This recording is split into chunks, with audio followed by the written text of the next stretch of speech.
안녕하세요 여러분, 최고문의 재즈노트에 오신 걸 환영합니다. 오늘 소개해드릴 내용은 1940년대부터 아프리카계 미국인 뮤지션들에 의해 상업적으로 큰 인기를 얻은 음악 장르입니다. 이 음악은 블루스를 기반으로 1950년대 중반부터 락앤롤의 발전에 큰 기여를 하였으며, 전자악기가 개발된 후 현재는 팝, 가스펠, 소울, 펑크, 디스코, 힙합, 모타운의 음악까지 큰 영향을 끼친 장르죠. 아주 흥겨운 그루브와 함께 공연마다 재즈처럼 매력적인 즉흥성을 선보이는 장르, 바로 리듬앤블루스, R&B에 대해 한번 알아보도록 하겠습니다.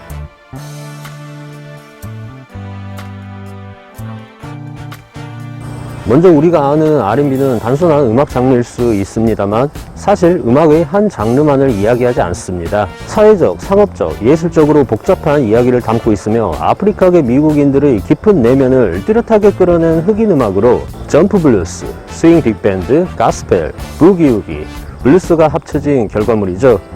그리고 인종차별, 국제 분쟁과 같은 투쟁의 시대를 담아내며 함께 발전해 왔습니다. R&B의 발전은 시카고, 로스앤젤레스, 뉴욕, 멤피스, 디트로이트와 같은 도시를 시작으로 아프리카계 미국인들이 모여 사는 도시 공동체에서 크게 성장했습니다. 이러한 그들의 도시 공동체의 확장은 미국 남부 지역에서부터의 대이주로부터 시작되었는데요.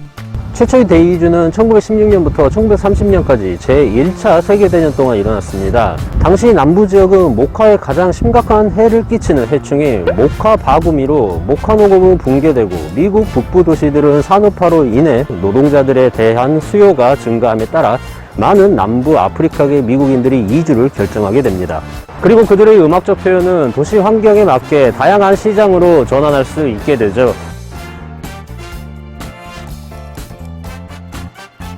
하지만 이렇게 이주를 온 도시지역의 아프리카계 미국인들에 대한 인종차별은 여전했는데요. 시카고의 사우스사이드, 뉴욕의 할렘, 로스앤젤레스의 센트럴 애비뉴와 같은 한정된 곳에서 흑인들은 함께 모여 살았으며, 그 지역의 클럽, 라운지, 극장 등 다양한 비즈니스 및 상업 엔터테인먼트들은 그들을 중심으로 발전하게 됩니다. 물론 대부분의 극장들은 백인들이 운영하는 사업체였지만 말이죠. 이 시기에 아프리카계 미국인들의 투표권, 노동권과 같은 사회적, 정치적 입지를 지원하기 위해 대규모 국가단체들이 다양한 범위의 제도적 변화를 주장하였습니다. 그리고 이러한 움직임에 지역사회가 융화되면서 음악을 통해 그들의 문화적 자부심이 표출되기 시작했습니다. 아프리카계 미국인에 의한 첫 상업 음반의 등장은 1920년 마미 스미스의 크레이지 블루스였다고 합니다. 그리고 이 음반은 전례 없는 상업적 성공을 거두게 되는데요. 1920년대에서 1930년대 초반에 걸쳐 미국 레코드 회사가 흑인 고객을 대상으로 녹음, 발매하였던 레코드의 카탈로그상의 명칭인 레이스 레코드라는 용어가 이때 나왔죠. 그리고 아프리카계 미국인들의 재즈, 블루스, 가스펠 등을 포함한 대부분은 레이스 레코드 범주에 포함되었고, 마미 스미스의 성공을 시작으로 많은 뮤지션들이 비슷한 블루스 스타일의 음반을 녹음하기 시작했습니다.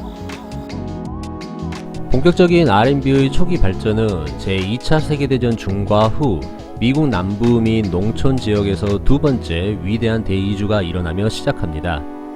1941년에서 1950년 사이에 서부 도시의 아프리카계 미국인 인구는 33%나 증가했고, 인종적으로 분리된 공동체 안에서 음악 및 엔터테인먼트와의 사회적 상호작용에 굶주린 많은 청중들에게 그들의 음악은 음악적으로 긍정적인 효과를 제공하였습니다. R&B의 발전에 있어 초기 중요한 뮤지션이 있었습니다. 리듬앤블루스와 락앤롤 발전에 기여한 색소폰 연주자이자 가수였던 루이스 조던입니다. 그는 작은 빅밴드에서 업템포 스타일의 블루스를 연주하는 점프 블루스라는 신나는 장르를 연주했습니다. 그의 음악은 스윙과 블루스의 요소들을 혼합하여 셔플 리듬, 부기우기 베이스 라인, 그리고 짧은 패턴의 브라스 리프들을 연주하며 흑인 고유의 언어와 유머, 그리고 보컬 콜 앤 리스폰, 매기고 받는 형식의 세션을 사용하였죠. 조던의 음악은 흑인, 백인 관객 모두에게 큰 인기를 끌었고, It's You, It's Or, It's You, Ain't My Baby와 같은 히트곡으로 큰 성공을 거두었습니다.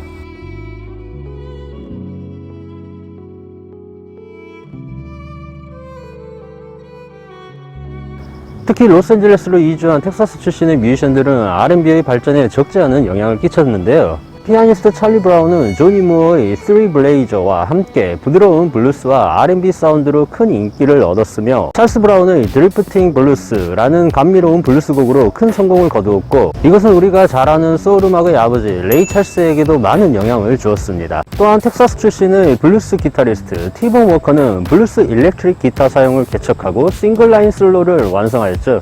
노동 계급의 삶을 소재로 한 가사와 함께 조화롭게 연장된 12마디 블루스 형식을 바탕으로 한 그의 1947년곡 Call It Stormy Monday는 역사상 R&B와 블루스의 표준이 되었습니다.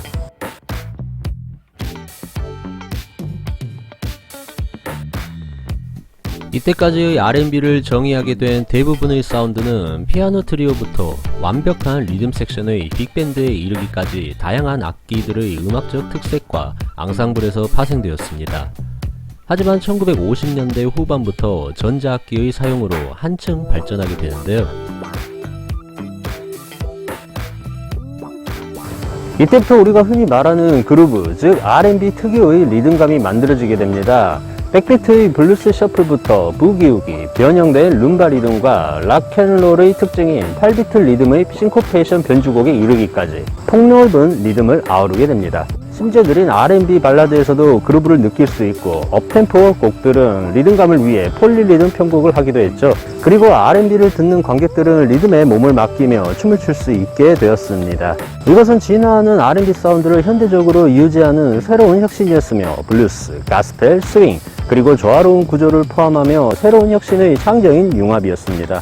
R&B 음악은 1940년대 후반부터 1950년대까지 아주 노골적으로 정치적이지는 않았지만 인종차별에 대한 호소력으로 미국 젊은이들을 하나로 연결하며 감정과 심리적 유대감을 형성하기 충분했습니다. 마틴 루터킹 목사나 말콤 X, 베트남 전쟁에 대한 반대 등 흑인 사회 내의 정치적 정서가 변하고 있다는 것이 분명해지면서, 이러한 인권운동의 사건들이 사회 내부의 도덕적 모순과 불평등에 대한 미국 관심을 집중시키면서 R&B 아티스트들과 작사가들은 점점 더 많은 문제를 다루기 시작했는데요. 1964년 샘 쿡의 A Change Is Gonna Come의 발매는 정치적 메시지를 담은 R&B 음악의 등장이었습니다. 이어서 1964년 커티스 메이필드의 Keep On Pushing, 1968년 제임스 브라운의 Say It Loud, It Loud, I'm Black and I'm Proud, 마빈 게이의 1971년 앨범 What's Going On 등 모두 시민의 권리와 사회적 이슈를 직접적으로 다루며 큰 성공을 거뒀죠. 이 시기에 R&B가 인권운동과 점점 더 연관되어짐에 따라 모타운과 스탁스 레코드 경영진들은 아프리카계 미국인들의 헌신을 분명히 반영하는 아티스트들을 배출하게 되는데요. 1968년 스탁스는 스테이플 싱어즈와 계약을 맺으며 그들의 음악은 시카고 지역 교회에서의 공연으로 성장하였고, 시위와 메시지 중심의 레퍼토리로 크로스오버 가스펠 R&B의 성공을 누렸습니다. 그리고 1970년 모타운은 마틴 루터킹 주니어, 스토켈리 카마이클 등이 출연한 블랙 포럼 레이블을 런칭했습니다.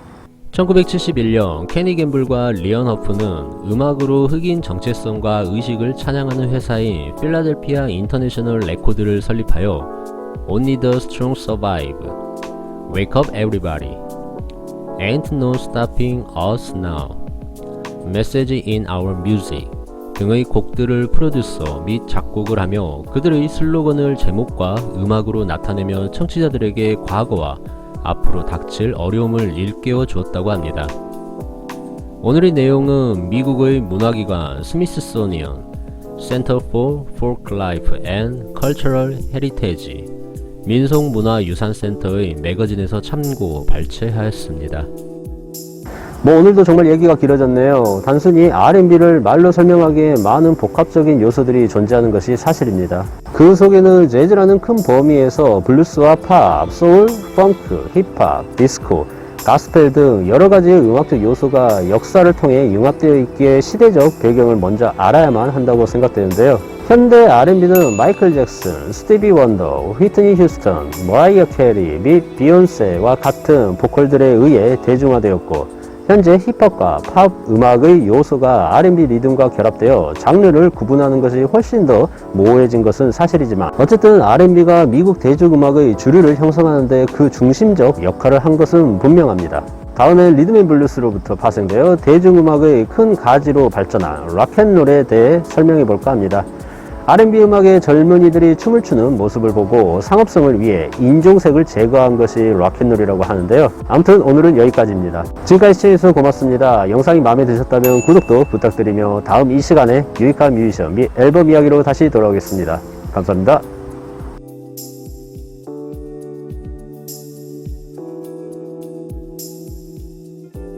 이제 9월 초가 되니까 정말 거짓말같이 날씨가 정말 추워진 것 같습니다.